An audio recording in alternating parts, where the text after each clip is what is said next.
Odisha public service commission तरफ requirement बाहरी number of vacancy हूँ 314 से भितर 104 ओमेन मानक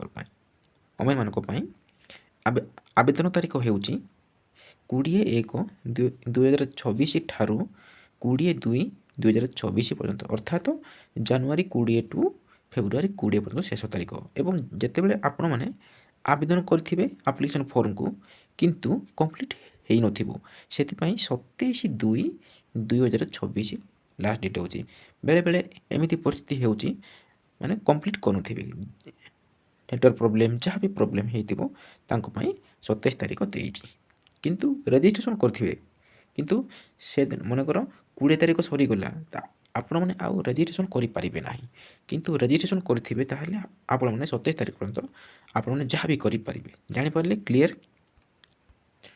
बयस सीमा देखा बयस होती 21 ठारू 42 वर्ष होता ताहले आपण मैंने यही पोस्ट को आवेदन करें एवं बयस कैलकुलेशन हेबो 1st डे ऑफ जनवरी 2025 अर्थात 1/1/2025 सुधा जदि आपणकर 21 वर्ष होउथबो ताहले आपण मैंने यही पोस्ट को आवेदन करें ओपीएससी पोस्ट को आवेदन करें।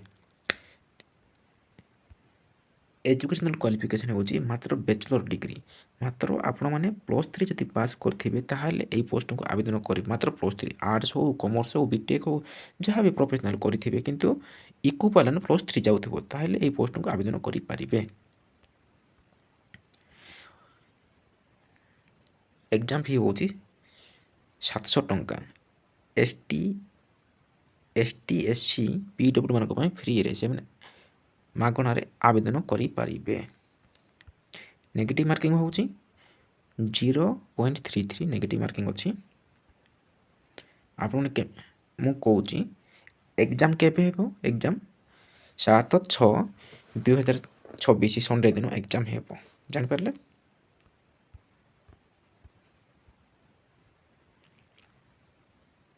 सैलरी देखा प्रथमे name of the post group A एवं ग्रुप बी पोस्ट बाहरी प्रथमे ग्रुप ए पोस्ट अच्छी आमर Odisha police service group A junior branch salary हूँ 56,100 in level 12 cell in the first schedule of pay matrix provide under rule 3 ऑफ ORSP rule 2017 rule अनुसार यही salary मिल सेहीपरि ग्रुप बी पोस्ट बाहरी सब जिते एरक सब ग्रुप बी पोस्ट आमर ओडिशा लेबर सर्विस यहाँ group B Odisha skill development and employment service एरक सब ग्रुप बी यहाँ हूँ 44,000 आरंभ जापारे क्लीयर। सैलरी देखिले तार एजुकेशनल क्वालिफिकेशन देखिले आवेदन तारीख देखिले सब देखिले। नेक्स्ट देखा ये कैटेगरी अनुसार देती ST SC SC BC UR सबू ये वोमेन्स टोटाल सबू ये कह केते वैकेंसी क्यों कैटेगरी केतोटी वैकेंसी अच्छे सब डिटेल मेंशन हो जापारे।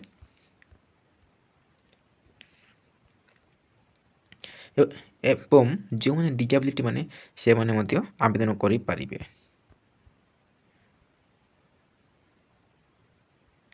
ये मेंशन होदि परमानेंट डिसेबिलिटी एज 40% होते आपण मैंने आराम से आवेदन करें। बयस तो कहूँ बारंबार 21 ରୁ 42 बयस।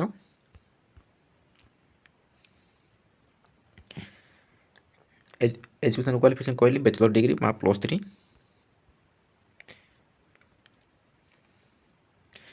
आउ गोटे अदर इलिजिबिलिटी कंडीशन आपण मैंने ओडिया कही पारुथिबे लिखि पारुथिबे एवं पढ़ी पारुथिबे यही सब करुथिले यही पोस्ट को आवेदन करें कहीं ओडिशा रे आवेदन होउची ओपीएससी माने ओडिशा पब्लिक सर्विस तरफ जदि आपण मैंने ओडिशा रे चाकरी करेंगे ओडिया जदि कहि पारबे लिखि पारबे नहीं ताहले आपण केमिति जॉब करेंगे सेति एना अदर एलिजिबिलिटी कंडीशन होइथिबा दरकार किंतु जे कौन से आपण मैंने ओडिया लैंग्वेज रे पास करथिबा दरकार बुझि पारले।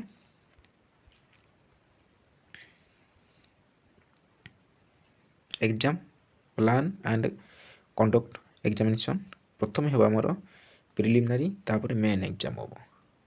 ଏଠି ସବୁ ଅବଜେକ୍ଟିଭ୍, ମେନ୍ରେ ରିଟେନ୍ ଆଣ୍ଡ ଇଣ୍ଟରଭ୍ୟୁ ଦୁଇଟା ଏକ୍ଜାମ୍ ହେବ। ଆମେ ଡିଟେଲ୍ ଡିସ୍କସନ୍ କରିବା କେତେ କାହାର କେତେ ମାର୍କ ଏଠି ସବୁ ମେନ୍ସନ୍ ହେଇଛି। ପ୍ରଥମେ ଆମ ପ୍ରିଲିମିନାରୀ ଏକ୍ଜାମ୍ ହେବ ପେପର୍ 1 200 ମାର୍କ, ସେହିପରି ପେପର୍ 2 ମଧ୍ୟ 200 ମାର୍କ। ଏଇଟା ହେଉଛି ଜେନେରାଲ୍ ଷ୍ଟଡ଼ିଜ୍ର 200 ମାର୍କ ହେବ, 400 ମାର୍କ ହେବ preliminary exam. Minimum qualification mark ହେଉଛି 33%। ବୁଝିପାରିଲେ, 33% ଯଦି ଆପଣମାନେ ଆଣିବେ ତାହେଲେ କ୍ୱାଲିଫାଇ ହେବେ ମେନ୍ ପାଇଁ। ନେଗେଟିଭ୍ ମାର୍କିଂ ଅଛି 1.33 ବା 1/3 ନେଗେଟିଭ୍ ମାର୍କିଂ ଅଛି।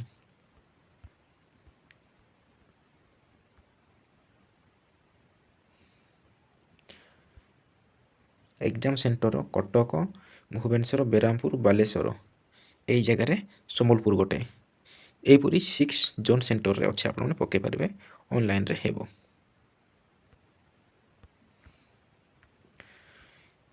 ଯେଉଁମାନେ ST SC ଯାଉଛନ୍ତି ସେମାନେ ନ ସର୍ଚ୍ଚ ଲିମିଟ୍, ଆପଣମାନେ ଯେତେ ଥର ବି ପକାଇ ପାରିବେ OBC, କିନ୍ତୁ ଅଦର ମାନେ 6 ଥର ମାତ୍ର ପକାଇ ପାରିବେ।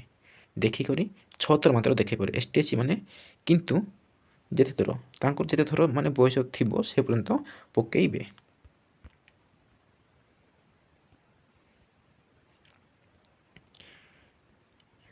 ସବୁ ଡିଟେଲ୍ ଜାଣିପାରିଲେ। ବୟସ କହିଲି, ତାପରେ ଏଜୁକେସନ୍ କ୍ୱାଲିଫିକେସନ୍ କହିଲି, ତାପରେ ଯେଉଁମାନେ SC STରେ ଯାଉଛନ୍ତି ସେମାନେ ଯେତେ ଥର ବି ପକାଇ ପାରିବେ।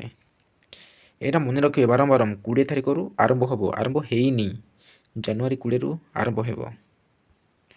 ଏବେ ଦେଖି ତାର ସିଲାବସ୍ ଟିକେ ଦେଖିବା। ସିଲାବସ୍ କ'ଣ କ'ଣ ସବୁ ସିଲାବସ୍ ଅଛି, ସିଲାବସ୍ ଦେଖିବା। ପ୍ରଥମେ ତ କହିଲି ମୁଁ ଏଠି ତାର ସିଲାବସ୍, ଏଠି plan of exam syllabus preliminary main ହେବ। ଏଟା ସବୁ ଅବଜେକ୍ଟିଭ୍, ରିଟେନ୍, ଇଣ୍ଟରଭ୍ୟୁ ମେନ୍ରେ ହେବ। ତାର ଏଠି ସବୁ ତାର ସିଲାବସ୍ ଦେଇଛି। ଏଠି ପ୍ରିଲିମିନାରୀ ଏକ୍ଜାମ୍ ସେଣ୍ଟର ତାର ସିଲାବସ୍, ଏଠି ସବୁ ତାର ସିଲାବସ୍ ସବୁ ତଳକୁ ସବୁ ଦେଇଛି।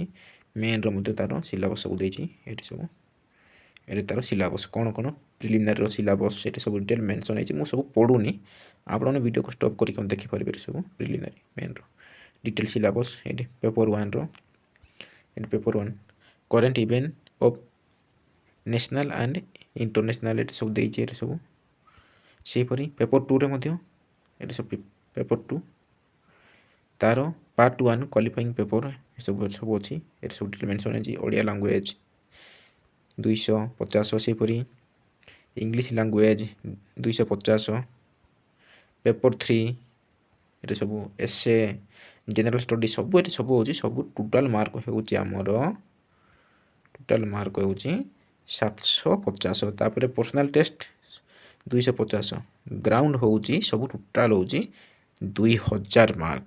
ଜାଣିପାରିଲେ, ଗ୍ରାଉଣ୍ଡ ଟୋଟାଲ୍ ମାର୍କ ଏହିପରି ସବୁ ଅଛି। ଏଠି ଲିଷ୍ଟ ଅଫ୍ ଆପଣମାନେ ଅପସନାଲ୍ ଦେବେ। ଏଠି ସବୁ ଏଗ୍ରିକଲଚର୍ ସବୁ, ବୋଟାନି, କେମିଷ୍ଟ୍ରି, ଇକୋନୋମିକ୍, ଏଜୁକେସନ୍ ଯାହା ବି ଆପଣ ଅନର୍ସ ରଖିଥିବେ ଦେଇପାରିବେ। ଓଡ଼ିଆ, ସାଂସ୍କ୍ରିଟ୍, ଉର୍ଦ୍ଦୁ ସବୁ, ଜିଓଲୋଜି, ଜୋଗ୍ରାଫି ସବୁ ଆପଣମାନେ ଅପସନାଲ୍ ଦେଇପାରିବେ। ଏଇଟା ଥିଲା ଗୋଟିଏ OPSC ତରଫରୁ। ଯେଉଁମାନେ ଇଚ୍ଛୁକ OPSC ପରୀକ୍ଷା ଦେବା ପାଇଁ ସେମାନେ ପକାଇ ପାରିବେ। ବୁଝିପାରିଲେ। ଲାଷ୍ଟରୁ ତ ପର୍ସନାଲ୍ ଇଣ୍ଟରଭ୍ୟୁ ଟେଷ୍ଟ ହେବ। ତାପରେ ଆପଣ ଯଦି ସିଲେକ୍ଟ ହେବେ ଡକୁମେଣ୍ଟ ଭେରିଫିକେସନ୍ ହେବ। ତାପରେ ଆପଣ ପୋଷ୍ଟିଂ ଦେବେ। ଜାଣିପାରିଲେ। ତେଣୁ ଆପଣମାନେ ସାଙ୍ଗସାଥି ସେୟାର କରନ୍ତୁ, ସେମାନେ ଜାଣିବେ ଏହିପରି ଓଡ଼ିଶା ଗଭର୍ଣ୍ଣମେଣ୍ଟ ସରକାରଙ୍କ ତରଫରୁ ବହୁତ ବଡ଼ ପୋଷ୍ଟ ଆସିଯାଇଛି। ସେମାନେ ଜାଣିଲେ ଆପଣମାନେ ମଧ୍ୟ ସେୟାର କରିଥିଲେ କିଛିଟା ଉପକାର ମିଳିବ।